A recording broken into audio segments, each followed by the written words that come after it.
What would you do if you were staring at a mirror or a picture and a hand reached out towards you? Would you immediately flee in terror? Or would you reach back like some sort of fool? Well, good news. Today's project is based on this exact concept, as we'll be creating a piece of art that could really suck you in. Using this old picture frame, epoxy resin, and this hand thingy, we ended up creating one of our favorite pieces, and we managed to do it without messing anything up for a change. But I'm sure you don't want to listen to an old crone like me ramble, so I'm going to let someone else take over. But stick around until the end and I'll have a special treat for you. So like most of our projects, this one started by acquiring junk from a second-hand store, placing it on a junk shelf, and then staring at shelf of junk until we enter some sort of catatonic state, which upon exiting usually results in some sort of idea manifesting itself. In this case, the idea was the classic horror trope of a hand reaching out of thing that should not have a hand reaching out of it. Now that my apprentices have conjured an idea from the endless voids where their brains should be, and picked out the materials, we can start prepping everything. First, we give this hand a quick coat of primer. This should make painting it in the future much easier, since it will give our paint a nice layer to stick to, and should cover in less layers than it would if we left it black. Then while that was drying, we started getting the frame ready, since we would be pouring epoxy resin into it. We had to make sure there wasn't any gaps for it to leak through. So in order to prevent any leakage, we sealed the edges with a shitload of hot glue. After that, we coat the cloth material with a layer of Mod Podge. Before inserting nice picture we got out of old book we found that. That's right, you guessed it, a second-hand store. Now we know we said we don't condone destroying books in the past, and we're starting to make a habit of it. But what can I say?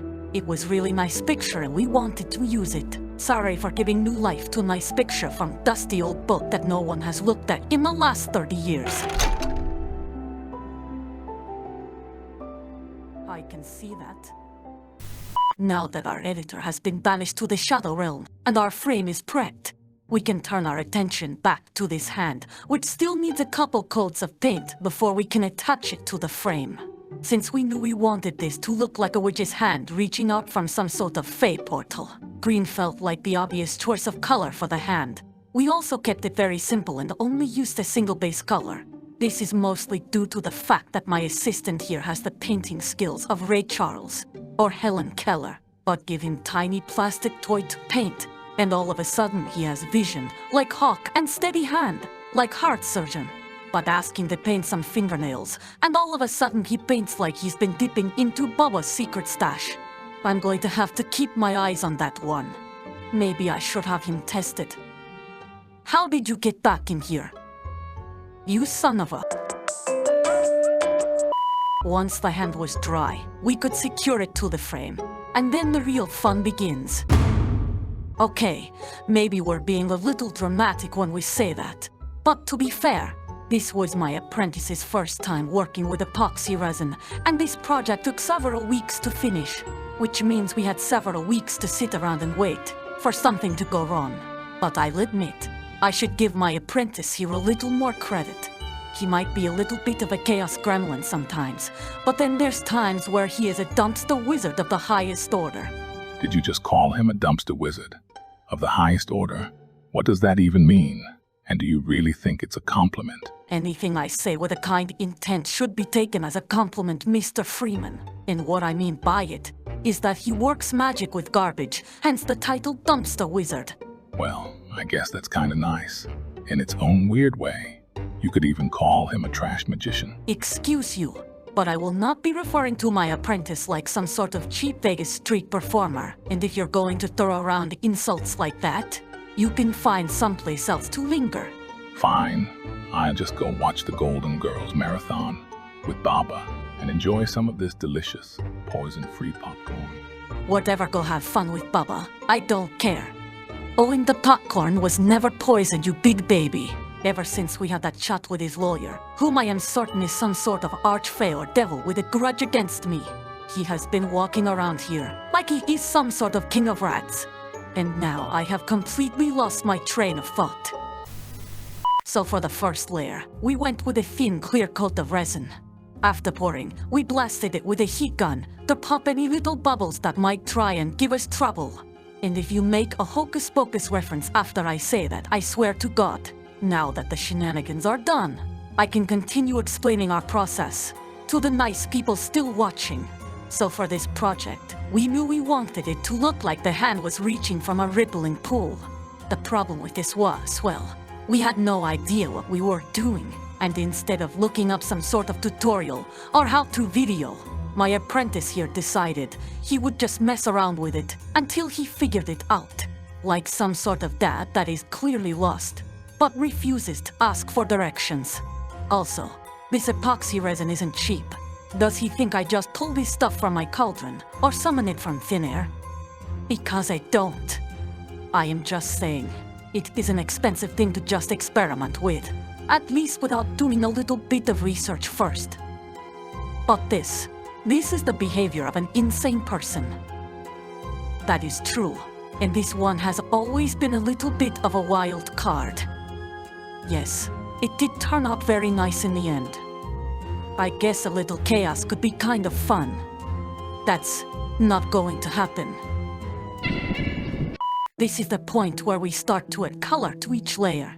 Our thought was by doing this in layers with different colors, it would give this piece a little bit of depth, as well as give my apprentice the chance to experiment with different techniques. For example, on this layer with the orange dye, he attempts to move the dye around with the heat gun, which works, but offers very little control. So he quickly abandons this technique for something with a lot more control.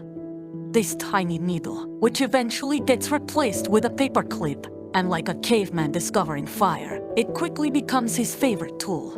Once that layer was dry, we could move on to the next one. This is where we made our first attempt at a rippling effect, using this little suction thingy, and some resin we dyed with mica powder. And let's just say, the results were, well, bad. I mean, look at this. It's like he has never seen rain fall on water or something. But don't worry, he figures it out, eventually. Now, I'm going to be honest. From here on out, this process is a little, well, repetitive. It's a lot of mixing, pouring, adding color and poking with paperclip, waiting for it to dry, and then repeating all over again. What's his deal right now? He's been up there pouting because I won't let him out of that cage, but he's not getting out until he learns some respect. Remember when I said not to hire a troll for an editor? Yes, Baba, I remember. Well, this is why you don't hire a troll for an editor. Why did you come out here? Do you need something? I thought you were watching your show. Well, I was. Until that pest came in and started lingering around. He's been doing that a lot lately. And did you know he makes his popcorn with an entire stick of butter and salt? Like some kind of psychopath. Did you say an entire stick of butter? And probably more salt than the oceans combined. It's a miracle the man hasn't had a heart attack. I ate one piece and could feel the water rapidly evacuating my body. Well, that's disturbing. And they call us monsters. I know, right? So hey, I have a little something stashed out behind the chicken coop. I don't think your apprentice is found yet if you want to. Oh my God, yes, absolutely. Please, everyone enjoy this montage. We'll be back in a few minutes. I'd say about 420 to be exact.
Thank you so much for watching.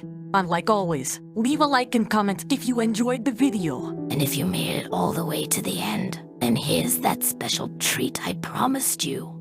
Also, don't forget to subscribe to the channel, or you'll be cursed to wake up in some sort of Groundhog's Day situation. Like the classic 1993 movie starring Bill Murray. I love that one.